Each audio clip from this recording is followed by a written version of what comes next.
Starting with the latest in the Russia-Ukraine war, Russian air defenses have shot down 2 armed drones headed for Moscow.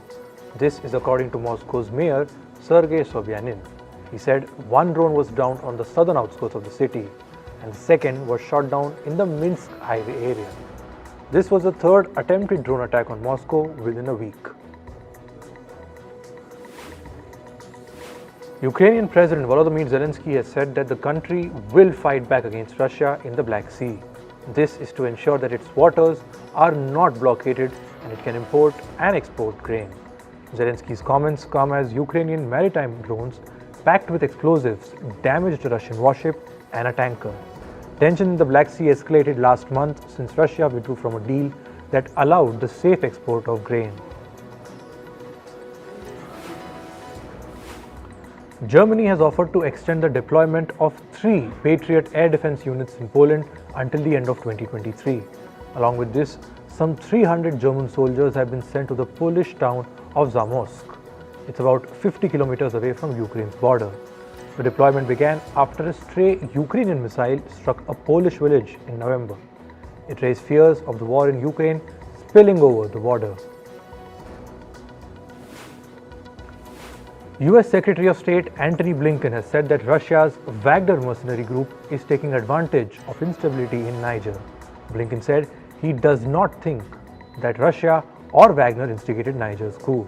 However, US thinks that Wagner is possibly manifesting itself in parts of the Sahel region. Wagner is believed to have thousands of fighters in Central African Republic and Mali.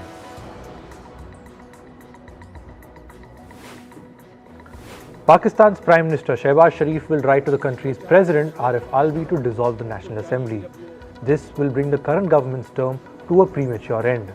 The government announced that assemblies will be dissolved 3 days ahead of the mandated period. Elections will be held within 90 days.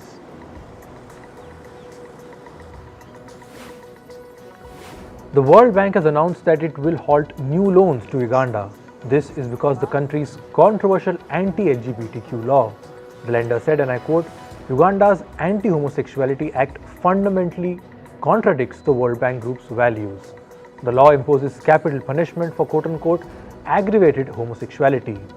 A 20-year jail term has been introduced for promoting homosexuality. Iraq's media regulator has directed all social media companies to not use the term homosexuality. The word homosexuality will be replaced with sexual deviance. The Iraqi Communications and Media Commission has also banned the term gender. Iraq has not explicitly criminalized homosexuality. However, loosely defined morality clauses in penal code target members of the LGBTQ community.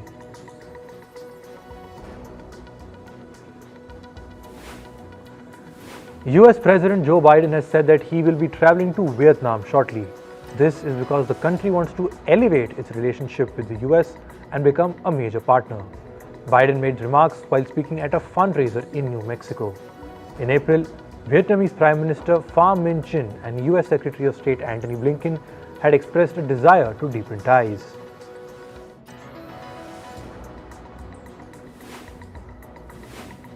A German national has been sentenced to 81 years in prison in Kenya. This comes after a Kenyan court found him guilty of several counts of child abuse and the possession of child pornography. 74-year-old Thomas Scheller was charged in 2020 after it was alleged that he had sexually abused a 13-year-old child. He was accused of showing 2 minors child pornography.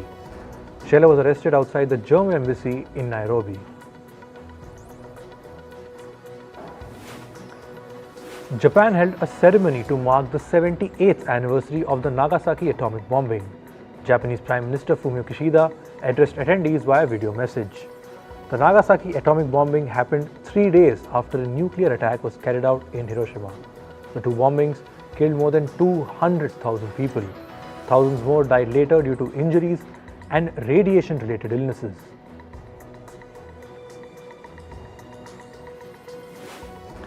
Moving to climate, heavy rain has pounded South Korea's southern regions as Typhoon Khanun approaches. Typhoon could make landfall in South Korea on Thursday.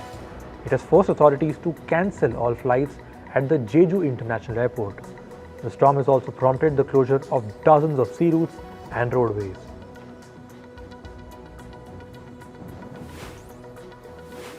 Meanwhile, heavy winds and rain from Typhoon Khanun continue to batter Japan. This comes as another storm approached from the east to possibly threaten the capital city of Tokyo. Trains and flights have been cancelled in some cities. Japan's meteorological agency issued weather warnings to many parts of the country.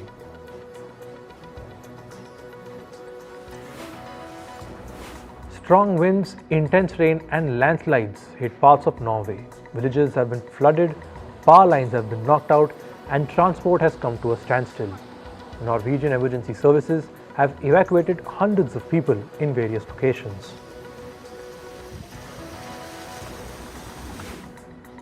A fierce storm lashed the US state of Massachusetts on Tuesday. It has damaged property and left cars submerged in floodwater.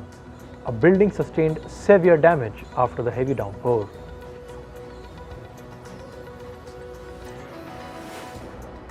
Meanwhile, footage shows a large tornado sweeping through the US state of Colorado. The National Weather Service has also issued a tornado warning for East Central Washington County.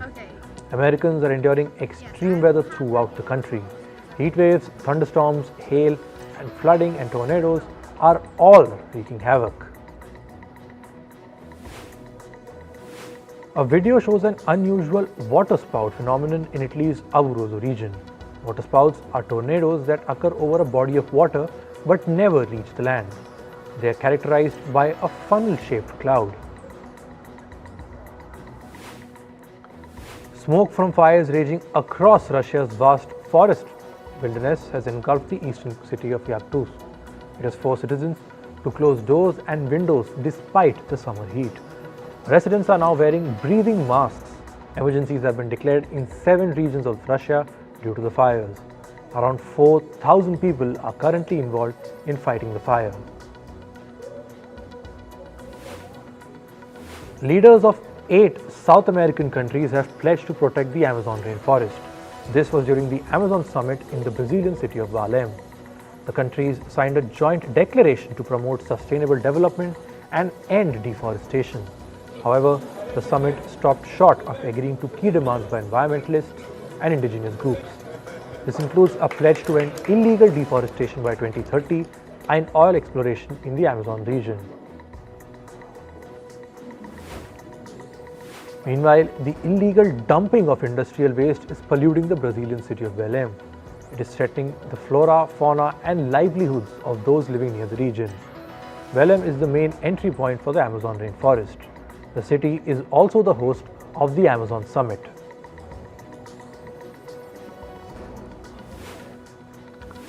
The International Whaling Commission had issued an extinction alert for the endangered vaquita porpoise.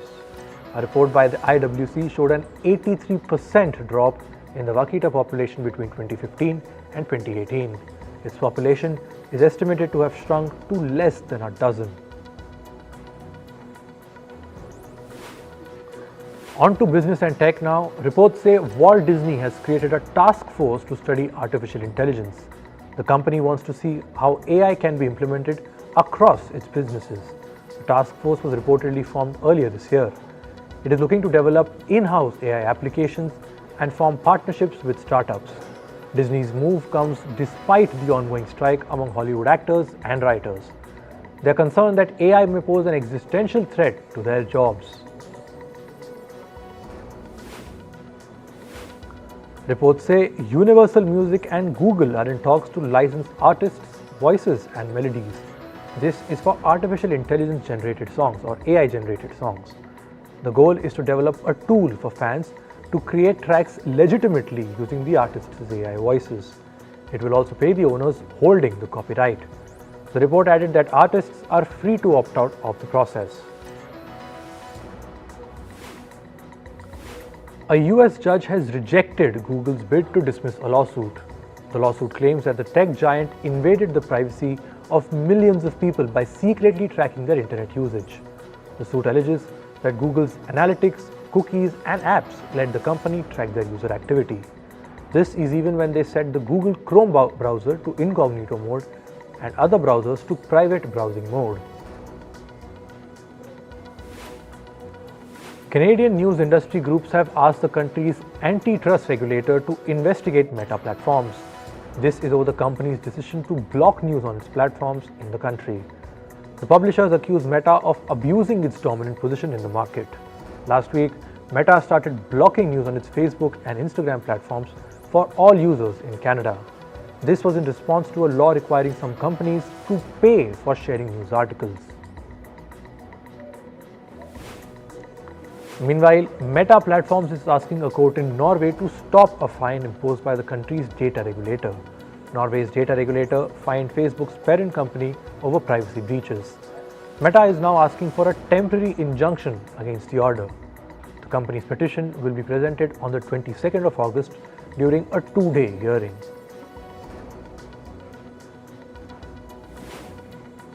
Co-working space provider WeWork has raised doubts about its ability to continue operations. This is over sustained losses and cancelled membership to its office spaces.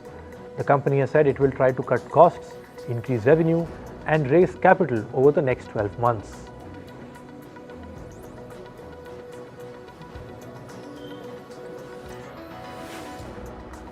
Ratings agency Moody's has said that the US banking sector is still strong.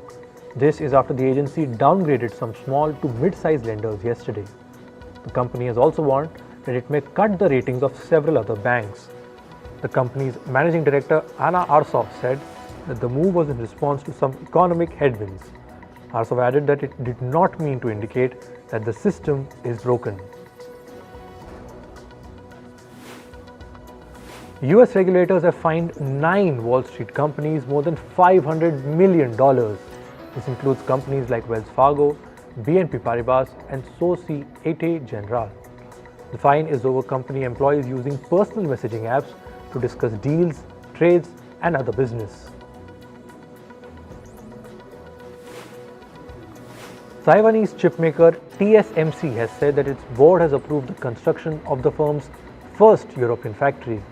The factory will be built in Germany, and the company will invest nearly $4 billion in this project. TSMC has been in talks with Germany since 2021 to build a fabrication plant in the country. China fell into deflation in the month of July. This is according to the country's National Bureau of Statistics. The Consumer Price Index or CPI for the month dropped 0.3% or 0.3% year on year. CPI is one of the most popular measures of inflation and deflation. Meanwhile, the country's producer price index also fell for the 10th consecutive month. It was down 4.4% from a year earlier. Moving to sports, in cricket, India beat the West Indies by 7 wickets in the third T20 match.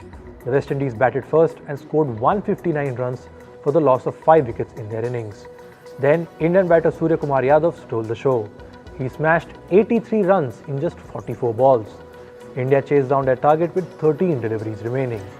The West Indies lead the 5-match T20 series 2-1.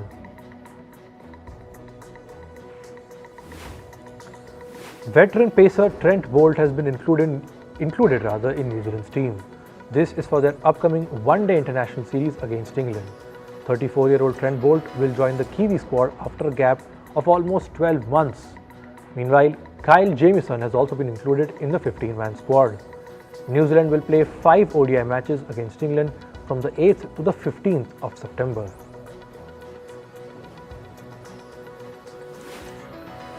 In football, France beat Morocco 4-0 at the Women's World Cup. France scored 2 goals in the 15th and 20th minute.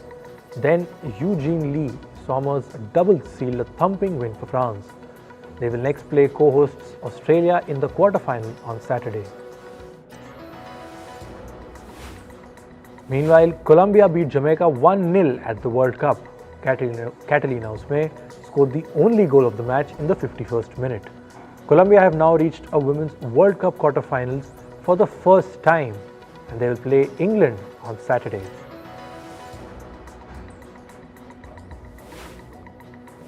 English Premier League club Arsenal are closing in on signing goalkeeper David Raya. According to reports, Arsenal and Brentford have agreed to a transfer of the Spanish goalkeeper. The financial details have not been officially disclosed. But reports say Raya is set to join Arsenal for a transfer fees of around $38 million.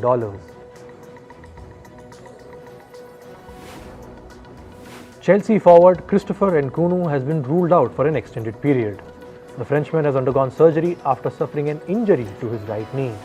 He will miss out as Chelsea will play Liverpool in their 2023-2024 season opener on Sunday.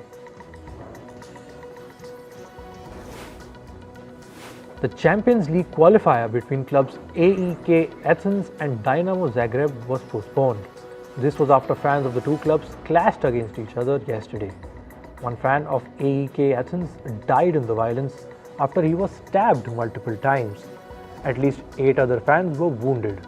Police officials have arrested 98 people in connection with the incident. Both the clubs have condemned the violence. In tennis, world number 5 Casper Ruud advanced to the round of 16 at the Canadian Masters. The tournament is being played in the Canadian city of Toronto. Norway's Ruud beat Czech Republic's Jiri Lehka 7-6 and 4-6 in straight sets. This is despite Ruud committing 21 unforced errors. He will now play his next round tomorrow. Meanwhile, Caroline Wozniacki made a stunning comeback to tennis after retiring in the year 2020. Denmark's Wozniacki cruised into the second round at the Canadian Masters. She beat Australia's Kimberly Birrell 6-2 and 6-2 in straight sets. Wozniacki will next play the newly crowned Wimbledon champion Marketa Vondrousova on Thursday.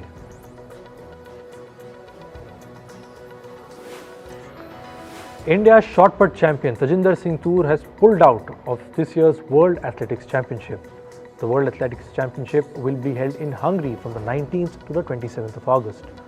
Toor is dropping out of the athletics meet because he is still recovering from a groin injury which he suffered in the month of July. Meanwhile, Indian high jumper Tejaswin Shankar will also skip the World Athletics Championship. Shankar said he would rather prepare for the Asian Games, which will begin in September.